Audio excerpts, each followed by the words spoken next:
Bom dia! Começando mais um Oceano em Foco e hoje com um tema muito especial aqui pra gente. Nós vamos falar do Dia do Oceanógrafo. E para comemorar esse dia aí bem especial aí para Hidromares, eu trouxe dois convidados muito especiais aqui que vão me ajudar a entender mais sobre essa profissão e como funcionam aí os movimentos aí marítimos e climáticos aqui de Santos e região. E do Brasil inteiro também, né? Claro. Do mundo, né? Por que não? Com certeza. Então gostaria de apresentar aqui, nós estamos aqui com a nossa líder comercial, Daiane, e com o nosso coordenador de operações, Francisco. Gostaria que vocês se apresentassem aí, fiquem à vontade, deem suas credenciais aí pra gente começar esse nosso bate-papo maravilhoso aí. E aí, Dai? Começa? Manda ver, pode ver. Tá bom. Então, oi pessoal, tudo bem? Eu sou a Daiane, sou oceanógrafa, sou formada na Universidade Federal do Paraná. Estou há pouco tempo aqui na Hidromares, mas estou super feliz. Sou da área comercial, mas também sou aí oceanógrafa. Então, casei duas profissões aí em uma e tá dando super certo essa sinergia aí dos conhecimentos. Show de bola. E você, Chico, conta aí pra gente aí. Fala um pouquinho de você. E aí, valeu, Rodrigo. E aí, Dai? Bom dia, boa tarde, boa noite, boa madrugada, né? Cada um ouve o seu podcast no horário que bem quer. Quem quiser. Eu sou coordenador de operações da Hidromares, entrei aqui como oceanógrafo de campo, né? Então, no início era campo, e né, com esse conhecimento das atividades em campo, a gente foi criando oportunidades aqui dentro, fomos crescendo. Atualmente eu coordeno também dois times aqui dentro, o time de campo, né, que é responsável pelas manutenções, instalações, bota a tapa lá isso, vai para o mar, vai para as boias, vai para os terminais, vai para os navios, faz as mobilizações todas aqui. E também um setor aqui que a gente chama de dados, né, mas que está mais atrelado tanto a a análise da qualidade dos dados, quanto as entregas nossas periódicas, né, os nossos relatórios para os nossos clientes, qualquer ajuda aí também no monitoramento do dado, qualquer parâmetro que tá fora, que pode melhorar, eles auxiliam também. Bacana. E eu queria começar aqui nesse nosso bate-papo, fazendo uma pergunta aí para vocês dois. Vocês escolhem aí quem vai responder primeiro. Primeiras damas, né? Eu acho que fica mais bonito, né? Nós somos cavalheiros, né? Já jogou para ela. Mas como é que vocês entraram na área de oceanografia? Isso é uma paixão desde pequeno? Ou você assistiu algum vídeo? Teve algum insight na sua vida que te fez entrar nessa área? Como é que foi o ingresso de vocês na área da oceanografia? Posso começar, né? Você tá facinho, né? Então, eu sempre fui apaixonada pela área ambiental, assim. Desde criança era certeza que eu faria alguma coisa, né, de estudo, assim. Meus pais, assim, sempre incentivaram muito a estudar. Então, né, na minha casa o discurso era um pouco diferente, era mulher tem que ser independente, tem que estudar, tem que ter ali a grana dela e profissão dela. Então, eu sabia que eu ia fazer alguma faculdade na área ambiental. Tive uma fase muito nerd na minha juventude. Eu não tive essa fase. Com 12 anos, eu comecei a ler muito, assim. Eu ia na biblioteca lá, né? Sou natural de Curitiba, eu ia na biblioteca pública de Curitiba. Você já lia livros sobre questões ambientais? E aí eu caí num livro, eu lia de tudo. Mundo de Sofia, vários livros, assim, Pequeno Príncipe. Aí caí num livro um dia, do Amir Klink. Eu caí no 100 Dias Entre Céu e Mar dele. Aí eu li esse livro, que é um livro que, né, o Amir Klink é um velejador brasileiro, né, passando aí um breve resumo, que faz, assim, é uma pessoa sensacional, é de Paraty, né?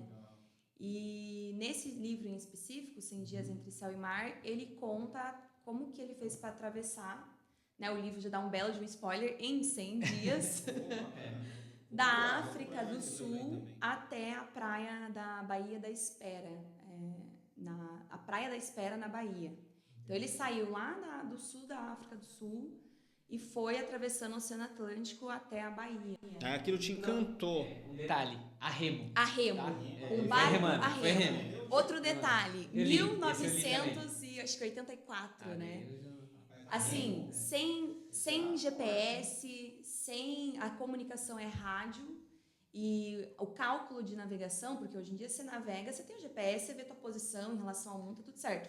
Naquela época, era cálculo astrológico, você tinha que ver as estrelas Só uma dúvida, esse pra livro saber. é baseado em fatos reais? Ele conta a história dele. Ele conta a história dele. Ele é O o Amir, principal navegador, assim, brasileiro, assim. Referência É. nisso no mundo. E aí ele conta tão bem a história, ele vai falando das correntes, Sim. ele vai contando sobre a oceanografia, assim, de uma forma muito pincelada. Aí ele fala das baleias, ele fala muita coisa, ele traz muita referência no livro e aquilo me encantou.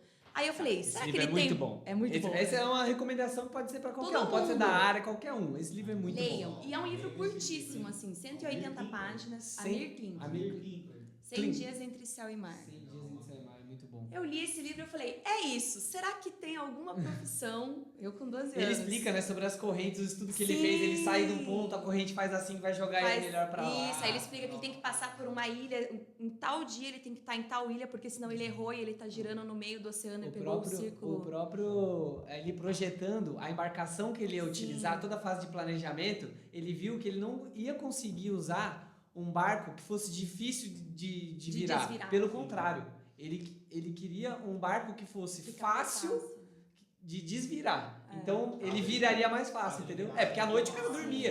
Ele se fechava lá e dormia, entendeu? Então aí você leu esse livro te deu toda Aí, assim, criou essa magia dentro de você. Foi, sei lá, não sei quantos anos atrás, alguns. E aí eu li esse livro e ele tem vários. Ele tem daí Paraty 1, Paraty 2, né? Não há tempo a perder. Ele foi pra Antártica sozinho. Foi, que daí ele conta nos outros livros. Daí eu comecei a ler esses livros e falei, será que tem alguma profissão, né, sobre isso? Peguei aqueles... Antigamente tinha umas revistas, né, que você via as profissões. Por um acaso, eu encontrei na biblioteca pública uma revista dessa, escrito lá, né, tipo, profissões ambientais. Engenheiro, não sei o quê, oceanógrafo. O que é isso? Eu li a palavra oceano e aí pronto, fui ver onde que tinha oceanografia, daí vi que tinha na FURB, tinha, né, que é a referência, né, 40 anos de universidade e tal. E falei, é isso, eu vou fazer essa faculdade e acabou. É isso. Aí comecei a estudar, aí foi Aí foi a passo a vida, passo, né? Foi crescendo passo a passo. E você, Chico? Eu não sou tão culto quanto a Dai. Ir pra biblioteca pública com 12 anos não foi essa minha história. Eu disse, eu tive uma fase nerd, ela passou. Mas assim, um pouquinho, né? Você usou a palavra nerd também, eu ia bem no colégio, tinha facilidade assim, de aprendizado, eu gostava de todas as matérias, né? As vertentes, né? Matemática, biologia e tal. E até eu fui pesquisar o que daria para estudar que se não ficasse focado numa coisa só, entendeu? Então, se você vai fazer uma engenharia, não uma coisa só, mas uma engenharia é muito mais para a área de exatas, quem tem essa afinidade, né? História, geografia, mais para a área de humanas e tal.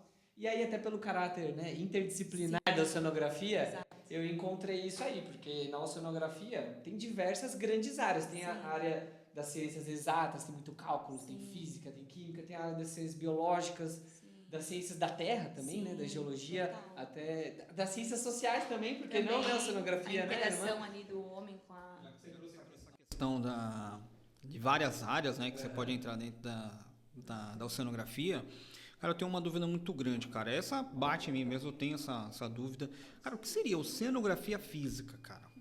Do que ela tá focada? Quais são as principais atividades que ela tem? Né? Qual a tua relação com ela? Bom, vamos lá.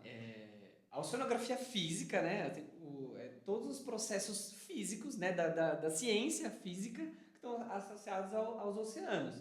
Então, você tem, cara, desde transporte de massa, que é, né, a água, as águas, elas vão se transportando para lá e para cá, tudo que é movimento, ondulação, as ondas, transporte de energia dos oceanos. Formação dos ventos, por que acontece, é um processo físico, né? A interação do oceano com a Com a atmosfera atmosfera. também é uma área muito importante da oceanografia física. Aí, na oceanografia física, você tem tanto processos de larga escala, do oceano como um todo, mesoescala, né, uma escala média, né, de alguns processos ali que duram menos tempo, e também processos de menor escala, processos costeiros, então... Coisas mais simples ali a serem analisadas. Não necessariamente mais simples. Mas, por não, exemplo, a formação da onda. como é que forma? Por que a onda forma uma crista quando ela chega na praia? Isso é um processo físico, né? Então, em algum momento, o oceano tem uma turbulência lá no meio do oceano que vai formando as ondinhas, assim. Quando você está numa profundidade muito grande, ele não vai fazer essa crista porque não tem um fundo ali para ela bater. Tipo, a onda é como se fosse um círculo rodando ali um volume de água ao longo do mar. Quando ela chega perto da costa, ocorre o processo físico dessa onda tocar o fundo e fazer a crista da onda, e aí a gente tem as ondas. Então, não fazia ideia. a física da oceanografia explica, né? Toda a circulação, a dinâmica das águas, né, nas regiões também assim, portuárias, né, que são ou estuarinas, né, a entrada, a maré invade, e depois a água do continente, né, dos rios, todo esse jogo, a oceanografia física tá nesse ramo. E a nossa interação aqui, né, até por fazer parte aqui da Hidromares, da operação da Hidromares, a Hidromares, apesar de ser uma empresa aqui, né, de uma área da oceanografia geral, a gente faz coletas de água também, de sedimentos e tal. O mote principal aqui para a aplicação, principalmente dos sistemas de monitoramento, né, para regiões portuárias, a oceanografia física é chave, entendeu? Estudo de maré, corrente, onda, vento, ver os parâmetros que a gente disponibiliza em tempo real aí, a oceanografia física tá ali dentro. Legal, gente, é muito interessante. Mas se eu perguntasse para vocês aí, qual a área que vocês mais se identificam aí da oceanografia? Como é que você me responderia? Você, Daiane, essa vai para você. Eu acho que eu me identifico mais, a que eu mais gosto é a área de clima, oceano-atmosfera, assim, que é parte da oceanografia física, que é essa parte um pouco mais global de o porquê as coisas acontecem, né? Então, mudanças climáticas, formação de nuvens, o que é uma frente fria, por que forma, de onde que vem, né? De onde vem o vento. Então, eu gosto muito dessa área, assim. Entendi. O Chico acho que já deu para ver que Assim, seria oceanografia física ou até não, tem um Chico? complemento, eu diria, porque tem assim, um ramo da oceanografia que não é exatamente a física, a química, a biológica, a geológica, a gente chama de oceanografia operacional, tá? Que é o ramo da oceanografia que basicamente ela utiliza aquela informação instantaneamente ou quase que instantaneamente. Então o dado é medido, é coletado e ele já é disponibilizado para você em tempo real. Isso grande parte é na oceanografia física, mas não só. E isso tem um dinamismo da coisa, né? E o impacto, entendeu? Você o poder ali para você ter uma tomada de decisão, para você ter um alarme, soar, você parar a sua operação.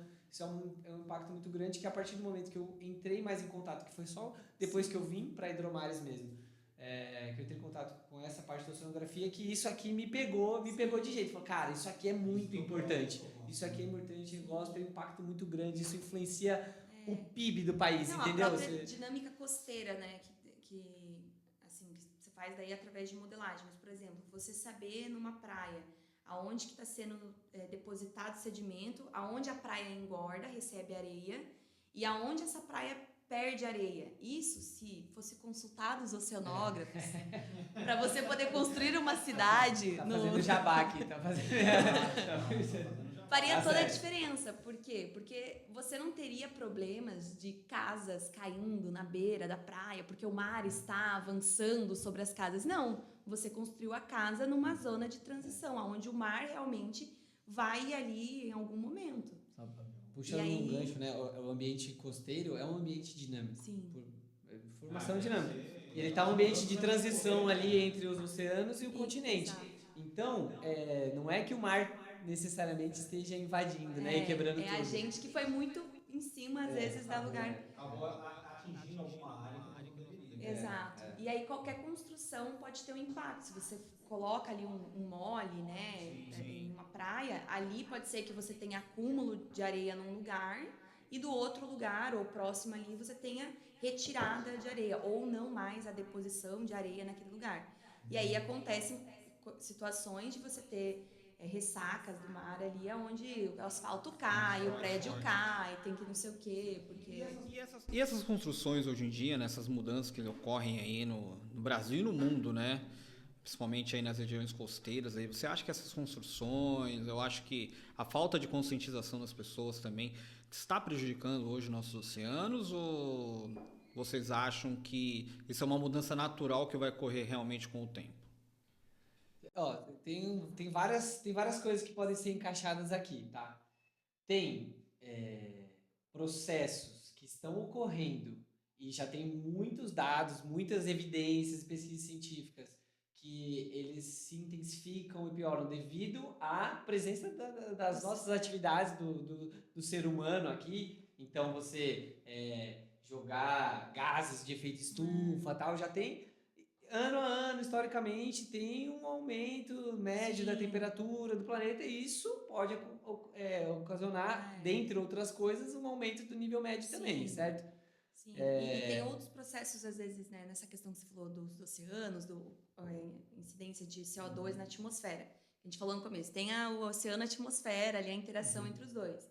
O oceano absorve muito gás carbônico e tudo mais. Só que quando você tem um volume muito grande disso, muito gás carbônico dentro do oceano, esse CO2 na água, ele vai modificar as condições químicas e físicas da água, e aí isso gera uma série de problemas. Você muda as correntes oceânicas, você muda a vida marinha nesses lugares. Acidificação a também, acidificação dos oceanos, né? E aí você pensa assim, mas nada a ver, eu tô aqui morando na minha vida, que diferença isso faz na minha vida?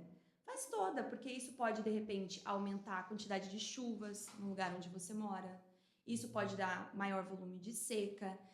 Pode não fazer seca aqui, pode ser que no meu dia a dia eu não sinta isso, mas às vezes lá onde está a plantação de arroz que eu vou comer, não vai chover e eu vou perder toda aquela população, vai perder o arroz ali. Logo, o arroz que eu vou pegar no meu mercado ali, que era R$5, vai estar 15, vai estar 20. Então você pensa assim, até na economia com certeza. Uma coisa que o Rodrigo perguntou, né, em relação à conscientização das pessoas que pode estar em impacto, que eu acho que pode estar mais ligado é em relação a resíduos sólidos também, Sim. porque assim, tudo que a gente produz aqui, seja descartado na rua ou nos nossos, enfim, no nosso lixo, muitas vezes a chuva leva para canais, para rios, e os rios vão para os oceanos, entendeu? Então, tem um fenômeno aí dos microplásticos, né, no mar. Tem microplástico. Basicamente, assim, a gente usa plástico, né? E o plástico em si, ele é uma tecnologia muito boa. Cara, ele é uma tecnologia fantástica para você utilizar. O problema é o jeito que a gente usa o plástico, que é de forma descartável. O tempo todo uma sacolinha, copo descartável, esse volume, cara, pensa, uma pessoa, uma família, uma rua, um bairro, cara, tem um país, tem um mundo jogando, é muita coisa, o volume é absurdo. Sim. E assim, já tem pesquisas, assim, esse plástico ele chega ainda em tamanho grande, né, no oceano, só que com um processo de tempo ali, de agindo, temperatura, micro-organismo também quebrando aquele plástico, ele vai ficando menor, até ficar em micropartículas, tá? E assim, os organismos que vivem no oceano, tem organismos filtradores, aí alguns organismos maiores comem esses organismos, os peixes comem, cara, tem evidências atuais de microplástico encontrados na corrente sanguínea de seres humanos. A gente faz bioacumulação na água, e né? ele pode acumular no coração, pode acumular em órgãos. Cabeça. É um prejuízo até muito maior do que a gente pode imaginar. Às vezes você tá lá com uma doença bizarra que ninguém sabe o que é, e às vezes é um plástico perdido no teu corpo, te gerando uma reação. Mas olha, isso daí é bom, isso aí acho que é uma informação extremamente importante para as pessoas conscientizarem muito disso daí. Educação ambiental também, acho que é uma área que é bem importante cada vez mais. A gente vê tanto a parte de eventos extremos cada vez mais evidentes, né? Constantes, né? Uma frequência maior, e também essa questão de poluição mesmo. Hoje, né, até a questão do ESG, ela vem muito para ajudar as empresas também nessa conscientização, né? Eu acho que tem tudo a ver. Deixa eu fazer uma pergunta para vocês, é uma curiosidade que eu tenho, né? Muitas vezes a gente vê aí o pessoal falando, não, porque a Amazônia é o pulmão do mundo e tal, e sim e tal. Mas outros especialistas falam que realmente o pulmão do mundo são os oceanos, né?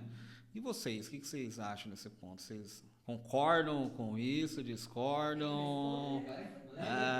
Jogar uma fogueira aqui para vocês, pra gente pular a fogueira. Tá chegando São João, pô. Vamos lá. Assim, tem que entender alguns processos aí, né? O que você quer dizer com pulmão do mundo? filtrar gás carbônico, oxigênio, produzir. Acho que mais associado é produzir, Mandar- acho que é produzir oxigênio e tirar gás o carbônico saldo, da então, o atmosfera. saldo positivo do oxigênio para a atmosfera, se você for pensar nisso, o pulmão do mundo são as microalgas que estão nos oceanos. Por quê? Porque são organismos muito simples, que têm uma atividade biológica gigantesca e um crescimento muito rápido e morrem muito rápido. Esses micro-organismos, quando eles estão fazendo os processos deles, eles acabam consumindo muito CO2, liberando muito oxigênio. Então, o saldo de liberação de oxigênio deles é positivo em relação à proporção deles. Quando você tem uma floresta super estruturada, né, que a gente fala uma floresta clímax, que já é antiga, bem equilibrada, como uma floresta amazônica, essas florestas elas liberam muito oxigênio à noite, no processo delas, né, de respiração, só que elas captam da atmosfera depois o CO2 na mesma proporção. No processo de respiração delas também. Apesar das árvores, né, da floresta Sim. fazer a fotossíntese, né, que a gente aprende lá na Sim. escola que solta oxigênio, E libera o CO2. eles também respiram. Elas pegam, né, todo esse CO2, respiram, produzem oxigênio, só que no saldo delas, assim, vamos dizer, quantidade de CO2 e de gás carbônico que elas de oxigênio e de gás carbônico, né, que elas liberam e mudam, fica meio que zero, assim. Então, elas respiram, elas produzem infinitas coisas para o planeta, mas elas não deixam uma quantidade gigante de oxigênio disponível no ambiente. Pô, legal, isso é importante aí o pessoal saber essa diferença, ter essa conscientização, porque muita gente acha que quem fornece oxigênio, por exemplo, para o Brasil, né, para o mundo, é a Amazônia, e não é bem assim. Assim, ela tem outros processos extremamente relevantes, né? De manter a floresta Sim. preservada tem, assim, uma importância... Gigantesco, né? A própria circulação, daí falando de atmosfera, né? A própria circulação das chuvas depende das florestas, né? Espécies de animais que a gente, né, tem infinitos papéis, a gente pensa, animal silvestre, não sei o quê. Mas para que serve um bicho silvestre, né? Eles têm funções biológicas que às vezes a gente nem faz ideia, mas que proporcionam mudanças gigantescas para o planeta. E só um complemento também, né? Porque você citou aí, você estava falando das cianobactérias, né? Das microalgas, né? Sim. E aí, assim, elas tiram oxigênio da atmosfera. Sim. Tiram oxigênio, perdão, tiram gás carbônico. Tiram gás carbônico da atmosfera, tá? E elas soltam o oxigênio. Então, beleza, aquele oxigênio soltou. Só que aí aquele gás carbônico, né? O carbono em si fica na composição do corpo delas. Sim. Por que aí quando morre, não volta? Né? Porque isso pode acontecer, mas não, é porque também tem esse processo delas, como elas são, né, muito numerosas, todas juntas, tem um processo até de neve marinha, que chama de quando elas morrem, ela acaba indo para o fundo e esse carbono que está no corpinho ali, né, no organismo dela, vai para o fundo, fica junto do sedimento. Então ele volta para o ciclo da Terra, assim, não volta para a atmosfera, entendeu? Exato. Parte dele, entendeu? Por isso que de fato esse balanço é maior, solta mais oxigênio do que o carbono. Mas, né, por exemplo, a gente falando de uma floresta clímax, a Amazônia, ela tem esse equilíbrio meio que muito igual, né? Tanto a liberação quanto...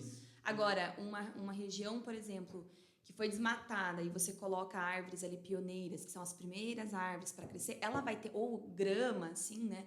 O capim, ele vai ter uma troca muito grande também em relação ao tamanho dele, porque é uma floresta que está se desenvolvendo. Então, você tem também muita produção daí de oxigênio nessas regiões, né? Legal, então a gente consegue entender nessa explicação de vocês a importância dos dois ecossistemas aí para o nosso planeta Terra, né? E voltando um pouquinho aí, falando aí do ingresso de vocês aí na área da oceanografia, qual é o principal desafio que vocês acham que hoje os oceanógrafos enfrentam dentro da profissão? Falei, ia chegar a hora da pergunta difícil que eu ia passar para Não. Você quer que eu fale ou você quer falar? Não, vamos falar os dois. Eu posso começar, você complementa. Vai lá. Beleza. Até porque a gente trabalha em áreas bem diferentes, então acho que vai ser legal essa visão aí. Beleza, vai lá. Show de bola. Bate bola. Assim, no meu entender, a oceanografia, ela tem duas coisas. Primeiro que não é uma profissão tão conhecida, né? Como uma engenharia, uma medicina, até você fala com alguém assim, não, mas pra que precisa disso e tal? Então eu acho que isso já é um desafio, assim, para um oceanógrafo inicial, para em termos de mercado de trabalho, né, de restrição. E tem um outro desafio também, isso é uma opinião minha aqui, vou compartilhar com vocês, que está muito inerente a quem está ligado à área ambiental. Porque assim, por exemplo, o engenheiro falou, o cara falou assim, não, na casa não precisa disso aí. Ele falou, não, o engenheiro disse, cara, precisa disso aqui. Precisa disso aqui, porque eu fiz engenharia, eu estudei e tal, não sei o quê. Ah, não, então beleza, então faz. Aí o médico falou, não tá com nada não sei o que. Cara, esse sintoma junta. Eu fiz medicina, tenho experiência. Cara, toma esse medicamento, vai fazer isso aqui, vai. Na área ambiental, crescimento global, mudança climática e tal, ainda tem muito... Eu acho que ainda tem muita coisa do tipo, não, cara, eu sou oceanógrafo, eu estudei os processos, é assim que acontece, funciona e tal, tem evidência, está crescendo. Não sei. Eu ainda acho que isso... eu acho que falta um pouquinho ainda. É engraçado, você estava falando isso e assim, né, a questão de não conhecer o oceanógrafo. Eu estava preenchendo um formulário esses dias para o banco, né? Aí tá lá, profissão. Eu já sou oceanógrafa. Posso trabalhar na área ambiental, na área comercial, mas eu sou oceanógrafa. Não tem. Aí eu falei, não vou preencher. Mandei uma mensagem para ele, falei, viu? Vocês têm que arrumar o formulário de vocês. Aí, ó, tá vendo? Porque eu sou oceanógrafa e a minha profissão não está na lista de vocês. Aí também, esses dias eu fui preencher um negócio do governo e não tinha. Eu mandei lá um saque deles que tinha que colocar para o oceanógrafo, porque eu não ia pôr outros. Eu quero que coloque oceanógrafo na lista. E falando isso, né, o que eu quero dizer? Eu acho assim, o médico, às vezes a gente até vê, tem médicos que chegam a ser até arrogantes, porque eles são médicos. O advogado, falou que advogado chega dando carteirada, às vezes eu sou advogado, isso aqui tá errado, babá, fica quieto, deixa eu fazer, que eu sei o que eu tô falando. Eu acho que falta em nós, oceanógrafos, eu acho que nas áreas ambientais, a gente se apropriar do que é nosso. Eu fiz 5 anos de faculdade, eu fui lá, fiz prova, fiz trabalho, penei para entrar dentro da área, tô na área agora e assim, é meu espaço.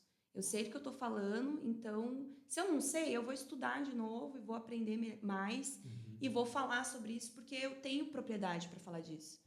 Como o Chico falou no início da nossa conversa, o oceanógrafo ele tem uma visão generalista. A gente entende os ecossistemas, o planeta em si, olhando para o todo, e a gente percebe as reações em cadeias que as coisas podem ter se você tomar uma atitude minúscula ali, bobinha de qualquer coisa. Vou jogar aqui uma bomba atômica no meio do mar, não vai dar nada essa radiação, porque vai ser só aqui. Não, isso vai dar ruim, essa água vai andar, vai para o planeta inteiro, tem um monte de problema que pode acontecer, então sim, vai dar ruim, não vai fazer. Então acho que o oceanógrafo precisa pegar isso e a gente tem que colocar no dia a dia, assim, esse tipo de coisa. Tem que ter concurso público, abriu lá para trabalhar na área costeira, na prefeitura, e a descrição de cargo pede só engenheiro ambiental. Não, tem que ter um oceanógrafo. Você está falando de costa, quem tem que entender disso é um oceanógrafo. Não é porque não está escrito engenheiro que a gente não pode saber do que está falando. Então, eu acho que precisa disso, assim. A gente precisa vestir a camisa da profissão, assim, e reclamar menos e agir mais, assim, se apropriar mais do nosso conhecimento. Boa, Dai. E um complemento em relação ao desafio para o oceanógrafo em termos da oceanografia mesmo, né? É a questão da logística mesmo do oceano, né? Sim. Uma coisa é você fazer pesquisa aqui, do lado da sua casa, num laboratório, num hospital. Cara, o oceano, além de ele ser gigante, ele é um ambiente com desafios, né? Então a gente coloca estruturas na água para dar suporte para os nossos equipamentos. A água salgada corrói muito mais do que uma água no rio, do que aqui. Você tem onda vindo, vento, as distâncias, né? Para você estudar o oceano, você pode trazer recursos aí, né? De fazer uma oceanografia levantada por satélite também. Você tem satélites que levantam dados, parâmetros oceanógrafos. Mas assim, para você ir lá, então você tem que ter navio, você tem que ter, cara, é fundo. É uma escassez. É uma escassez de recursos. É uma escassez de recursos. E assim, teria que ser priorizado, certo? Na priorização nem sempre ainda tá na frente de outras pautas, entendeu? É caro mesmo. Caro, a gente percebe aí que não é realmente uma área barata, né? Realmente é uma área que requer um investimento alto aí, mas também, né, são estudos que na minha visão, acho que são extremamente importantes aí, né, para a saúde do nosso planeta aí. Não só, né? Também para as nossas operações aqui. Você vê todos os estudos oceanográficos que a gente mantém aqui em regiões portuárias, costeiras. Comércio, transporte de materiais, né? Seja já manufaturas ou também já beneficiados, cara, é principalmente por navio no mundo. E essas condições aí para eles melhorem fazer esse transporte, essa logística, impacta toda a cadeia global aí de economia, de fornecimento de coisas, de saúde de alimentar para todo mundo, entendeu? O negócio é essencial. Bacana. Pô, foi muito bom essa participação aqui de vocês. Estamos chegando ao fim ainda do nosso podcast. Foi muito pouco. Eu acho que foi pouco também, né? Mas a minha a produção tá olhando aqui para mim já, né? Pô, eu queria, se eu pudesse, eu ficava mais 1 hora aqui com vocês conversando, que eu tenho certeza que seria muito bacana. Como foi? Muito bacana com a presença de vocês aqui. Eu aceito convites para com certeza. Vamos conversar de outros temas, não só oceanografia, a gente pode conversar de tudo aí. Acho que temos muitos temas para conversar, para bater um papo aí e trazer mais conteúdo aí pro pessoal. Boa. E eu queria saber de vocês aí, quais são as considerações finais aí que cada um de vocês aí deixam aí para os nossos ouvintes e telespectadores, né? Porque tem uma câmera também. Hoje está sendo gravado aí nosso podcast aí, né? Eu não cortei o cabelo, mas eu acho que tá legal, tá bonitinho aí. Então eu queria aí, Chicão, fala aí para mim as suas considerações finais aí, deixa um recado aí pra galera aí. Fica à vontade. Beleza. Um recado que eu tenho é que além do Dia do Oceanógrafo, também é o Dia dos Oceanos, né? Então é isso, pessoal. Puxando aqui vários temas que a gente trouxe hoje. Cara, cuidem dos oceanos, cuidem das crianças. As crianças, né, esse despertar, né, dessa importância, dos impactos que as nossas ações podem ter ou não. Eu acho que é muito mais fácil você ir criando essa cultura desde cedo do que depois chegar para alguém que já tem, normal, cara, já tem toda uma vivência, uma experiência, aquilo tá enraizado na cabeça dele. Não, pô, pra ir no mercado, não pega sacola plástica, leva o seu retornável e tal, não sei o que, cara, é muito mais fácil você já, né, trazer isso para as crianças, para quem você conhece. É isso. Educação, a famosa educação, né? A gente educar desde pequeno para... Eu acho, pra gente, cara, chegar num futuro melhor. E valorize as ciências ambientais. Por favor, né? Valorize os oceanógrafos. E você, Daya? Diga aí pra gente. Bom, acho que de considerações finais, né? Eu quero agradecer a oportunidade, assim, eu acho que eu tô bem contente de estar participando aqui, né, do lado, ainda mais do Chico, que é oceanógrafo aí 200 anos. Não fala assim.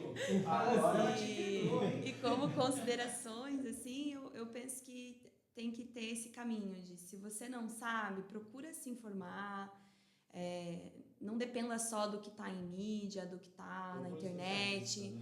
Vai atrás de universidades, vai atrás de ler artigo científico, de entender, porque nada é tão simples, né? A gente falou de forma muito superficial das coisas e é tudo muito complexo, né? Então, eu acho que, assim, informação de qualidade para que as pessoas possam, de fato, entender o nível, né, de impacto das suas ações, assim. Sim. E assim, ainda mais puxando agora, né, numa época que a gente vive de rede social, de coisas sendo geradas às vezes por inteligência artificial e de informação que é falsa mesmo, que está atrás de clique ou de algum outro interesse que é financiado por trás, tal. Além, uma evolução ali da rede social, uma época de shorts, né? Então é só aquele é só aquele conteúdo ali, já passa pro próximo. Sim. Cara. Tem que tomar muito cuidado, né? Ter o olhar atento ali para conseguir realmente entender, né, aonde você pode agir de forma inteligente, de forma que vai ajudar o planeta, vai ajudar as pessoas ao teu redor, vai ajudar os ecossistemas, né, e os oceanos em si, né? E para quem quer fazer, né, oceanografia, procure as universidades do nosso país. Aí a gente, né, tem excelentes universidades com excelentes professores aí no Brasil, dispostos a transformar aí esse mundo numa legião de oceanógrafos. Aí, Sim. bem empregados, Opa! trazendo ação para o mundo. Então, acho que tem... Tem um curso, eu estava aproveitando, puxando o gancho aqui, Sim. tem um curso que o Instituto Oceanográfico aqui da USP, Sim. eles lançaram lançaram no YouTube, tem canal no YouTube que é Noções Básicas de Oceanografia, Isso. né? Legal, Eu não sei- isso é muito bom. Bom, hein? Esse curso é muito bom E e... ele é feito de fora, assim, para quem tá querendo descobrir, para quem já tem outra profissão, mas quer saber mais.